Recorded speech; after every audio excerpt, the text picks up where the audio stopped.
So guys, जैसा कि हमने पिछले एपिसोड में देखा कि युवा स्नो डीमन टीम को अलग करके उन्हें कमज़ोर करने की कोशिश कर रहा था, पर ओतियान ने अकेले टैंक टीम के मेंबर्स की हालत ख़राब कर दी।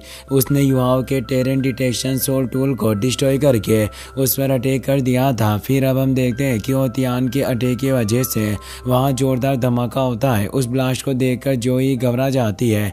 एल्डर जिंग कहते हैं कि मैं यकीन के साथ कह सकता हूँ कि इस बैटल के बाद युवा जिंदा नहीं बच पाएगा और हो सकता है कि इस ब्लास्ट में उसकी जान चली गई हो। मगर युवाओं को उस ब्लास्ट से कुछ फर्क नहीं पड़ता क्योंकि उसने केतो की 5th सोल स्किल अकाला लॉलीपॉप की मदद से इनविजिबल शील्ड एक्टिवेट कर ली थी। यह देखकर सब चौंक जाते हैं। जोई कहती है कि केतो की सोल स्किल 7 सेकंड तक इनविजिबल शील्ड एक्टिवेट करके रख सकती है, जिसकी डिफेंसिव पावर एक डिफेंस सोल मास्टर की 5th सोल स्किल जितनी है। हैरानी की बात है कि यह शील्ड 7 सेकंड तक किसी भी सोल संत के अटैक को रोक सकती है। यहाँ तक कि इसकी डिफेंसिव पावर सोल टूल्स की शील्ड से भी कहीं ज्यादा है। एक तरह से कहा जाए तो अकाला लॉलीपॉप एक डिवाइन स्किल है। युवाओं को ब्लास्ट से कोई भी फर्क नहीं पड़ता। वो केतो को आगे की प्लानिंग शुरू करने के लिए कहता है। केतो अपने level 7 soul tool binding light से ओतियान पर हमला करता है। ओतियान अपने हाथ से सोल टूल को पकड़ लेता है, पर सोल टूल अलग होकर ओतियान को कैद कर लेता है। यह देखकर एल्डर जिंग हैरान हो जाते हैं। वो कहते हैं कि level 7 soul tool binding light बहुत ही ज्यादा स्ट्रॉन्ग सोल टूल है। मुझे अभी भी यकीन नहीं हो रहा कि टैंक सेक्टर ऐसे सोल टूल से भी बना सकता है। इसकी मदद से 8 रिंग सोल सेस को भी कैद किया जा सकता है। मुझे नहीं लगता है कि अब ओतियान इससे बाहर निकल सकेगा, और अगर ओतियान कैद में रहा तो उसकी टीम मैच हार जाएगी। ओतियान को कैद में देखकर स्नो डीमन टीम के होश उड़ जाते हैं। इस मौके का फायदा उठाकर युवा अपने साथियों से उन पर अटैक करवा देता है। ओतियान अपने साथियों से कहता है कि तुम्हें मेरी फिक्र करने की जरूरत नहीं, यह चीज मुझे ज्यादा वक्त तक नहीं रोक सकती। तुम बस फाइट करने पर ध्यान दो, कुछ वक्त में मैं आजाद हो जाऊंगा। तुम सब साथ मिलकर युवाओं पर अटैक करो। यह बात सुनकर स्नो डीमन टीम युवाओं पर अटैक करने के लिए जाते हैं, पर संशी अपने मिस्टिक पोजीशन स्वेब स्किल का यूज कर देता है, जिस वजह से वो युवाओं पर अटैक नहीं कर पाते। अचानक वीणा युवाओं पर अटैक कर देती है, जिस वजह से वुतोंग घबरा जाती है, पर संशी युवाओं के सामने आकर उसे बचा लेता है। वो अपने मिस्टिक डार्कनेस शॉक का यूज करके वीणा को दूर कर देता है। स्नो डीमन टीम के 2 मेंबर्स वुतोंग पर अटैक करने के लिए आते हैं, पर संशी वुतोंग को युवाओं के पास टेलीपोर्ट कर देता है, जिस वजह से अपोनेंट का अटैक फेल हो जाता है। युवाओं और वुतोंग एक दूसरे का हाथ पकड़ लेते हैं, जिससे अपोनेंट को पता चल जाता है कि वो अपनी martial soul fusion skill activate करने वाले हैं, इसीलिए वो सब उन दोनों को रोकने के लिए जाते हैं। मगर संशी अपनी ज्वान मिंग शील्ड फॉर्मेशन की मदद से उन्हें रोक देता है और अपनी मिस्टिक शॉक स्किल की मदद से उन पर अटैक करता है। शील्ड के साउंड वेव्स की वजह से अपोनेंट को बहुत तकलीफ होती है और वो कुछ नहीं कर पाते। इससे ओतियान को बहुत ही ज्यादा गुस्सा आता है। वो बाइंडिंग लाइट को डिस्ट्रॉय करके केस से निकल जाता है। तभी युवाओं और वुतोंग अपनी martial soul fusion skill golden road से उस पर अटैक कर देती है, जिसकी वजह से ओतियान और उसकी साथी गोल्ड में जम जाते हैं। यह देखकर एल्डर जिंग हैरान हो जाते हैं। वो सोचते हैं कि कुछ वक्त पहले स्नो डीमन सेक्टर मैच जीतने वाला था, पर पलक झपकते ही वो सारी परिस्थिति बदल गई। टैंक सेक्टर सच में बहुत ही ज्यादा ताकतवर है। ओतियान गोल्ड से बाहर आने लगता है। इतने वक्त में युवाओं और वुतोंग अपनी second martial soul skill heavenly emperor hammer से उस पर अटैक कर देते हैं। ओतियान को बचाने के लिए वीणा अपनी 4th सोल स्किल का यूज करती है। वो अपनी ब्रेन स्पीड की मदद से एम्परर हैमर को रोकने की कोशिश करती है, मगर एम्परर हैमर 1 लाख साल पुरानी सोल स्किल थी और उसकी पावर बहुत ही ज्यादा थी, जिस वजह से वीणा उसे नहीं रोक पाती और दूर जाकर गिरती है। एम्परर हैमर को देखकर ओतियान खुद डर जाता है, पर उसके कुछ करने से पहले ही एम्परर हैमर उसके ऊपर गिर जाता है, जिसकी वजह से वहाँ बहुत ही ज्यादा एनर्जी रिलीज होती है। उस एनर्जी की वजह से ग्राउंड में मौजूद लोगों को परेशानी होती है। एम्परर हैमर के अटैक की वजह से ओतियान की हालत बहुत ही ज्यादा खराब हो जाती है।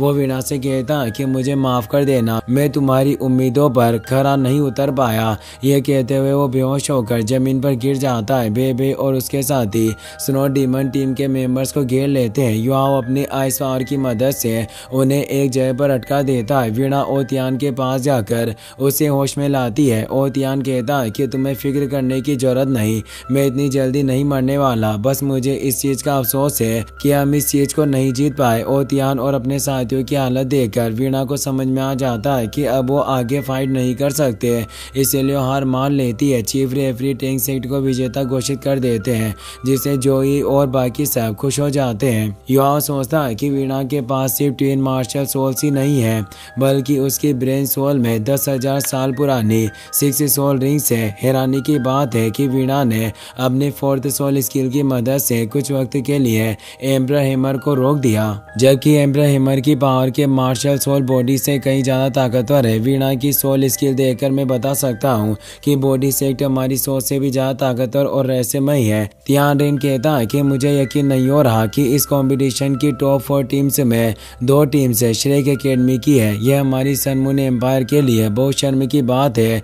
जोंगली वो तियान रेन से कहता है कि आपको फिक्र करने की जरूरत नहीं, मैं वादा करता हूँ कि सन मून एकेडमी की तरफ हमारा Holi speed sect tank sect को कड़ी टक्कर देगा। हमारी टीम उन्हें इस तरह हराएगी कि वो दोबारा कंपटीशन में हिस्सा नहीं लेंगे। यह कहकर वहां से चला जाता है। वीणा अपने साथियों के साथ टैंक सेक्ट को मैच जिताकर फाइनल में जाने की बधाई देती है। वो कहती है कि मुझे खुशी है कि हमारे बीच इतना अच्छा मैच हुआ। मैच इतना खतरनाक होने के बावजूद भी दोनों टीम के किसी भी मेंबर को ज्यादा चोट नहीं आई। इस बात से मैं बहुत ही ज्यादा खुश हूँ। बेबे कहता है कि भले ही हम इस मैच को जीत गए, पर फिर भी हमारे लिए इस बैटल को जीतना बहुत ही ज्यादा मुश्किल था। मैं कह सकता हूँ कि आज तक हमने तुम्हारी टीम जितनी स्ट्रॉन्ग टीम से मुकाबला नहीं किया। और तियान कहता है कि तुम्हारी टीम सच में बहुत अच्छी है।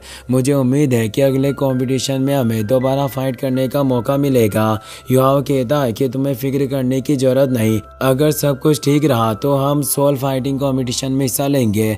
वीणा युआओ से कहती है कि जहाँ तक मुझे लगता है फाइनल में तुम्हारा मुकाबला होली स्पीड सेक्ट से होगा, और तुम जानते हो कि उस टीम में सारे इविल सोल मास्टर्स हैं, इसीलिए तुम्हें संभल कर रहना होगा, वरना तुम्हारी जान खतरे में पड़ सकती है। ये बात सुनकर युआओ थोड़ा घबरा जाता है, क्योंकि वो जानता था कि इविल सोल मास्टर्स से फाइट करना कितना ज़्यादा मुश्किल होता है। जांग पेंग टेंगयाओ को होली लेडी कहकर बुला रहा था। वो कहता है कि फाइनल में हमारा मुकाबला टैंक सेक्ट से होने वाला है। मैं देखना चाहता हूँ कि ये बच्चे किस तरह हमारी टीम से फाइट करेंगे।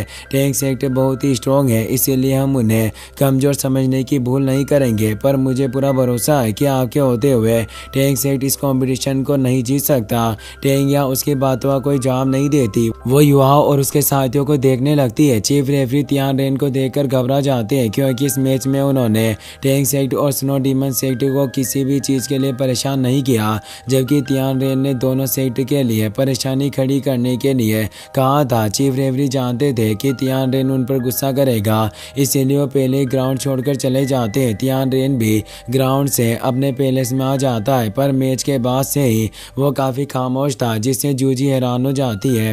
वो पूछती है कि मैच के देखने के बाद से ही आप काफी खामोश और निराश लग रहे हैं। मुझे समझ नहीं आ रहा कि आपको क्या परेशानी है। कहीं ऐसा तो नहीं है कि इविल मास्टर जोंगली वो की बात सुनकर आपको बुरा लगा हो, पर मेरा ऐसा मानना है कि वो सिर्फ आपको खुश करने के लिए ऐसी बातें कर रहे थे। जूजी खुद इविल सोल मास्टर से नफरत करती है, पर तियान रेन के साथ रहते हुए उसे उनकी तारीफ करनी पड़ती है, इसीलिए वो ये सब बातें कर रही थी। तियान रेन कहता है कि भले ही होली स्पीड सेक्ट इस कंपटीशन को जीत जाए, पर इससे हमारा कोई फ़ायदा नहीं होने वाला। वो हमारे एम्पायर का हिस्सा नहीं है। मुझे डर है कि अगर होली स्पीड सेक्ट सच में कंपटीशन जीत गया तो मुझे पूरे एम्पायर के लोगों को जवाब देना होगा कि आखिरकार मैंने इविल स्पीड मास्टर्स को कंपटीशन में हिस्सा क्यों लेने दिया। अगर मुझे श्रेक एकेडमी और बॉडी सेक्ट से बदला नहीं लेना होता तो मरते दम तक इविल स्पीड मास्टर्स की मदद नहीं मांगता। खैर, अब मुझे इस बात से फ़र्क नहीं पड़ता कि इस कंपटीशन को कौन जीतेगा। अगर हमारा प्लान काम कर गया तो इन सब लोगों के पास सिर्फ 2 रास्ते होंगे, या तो ये मेरे गुलाम बन जाएंगे या फिर मैं इन्हें मार डालूं। इसी के साथ ये एपिसोड यहीं पर खत्म हो जाता है।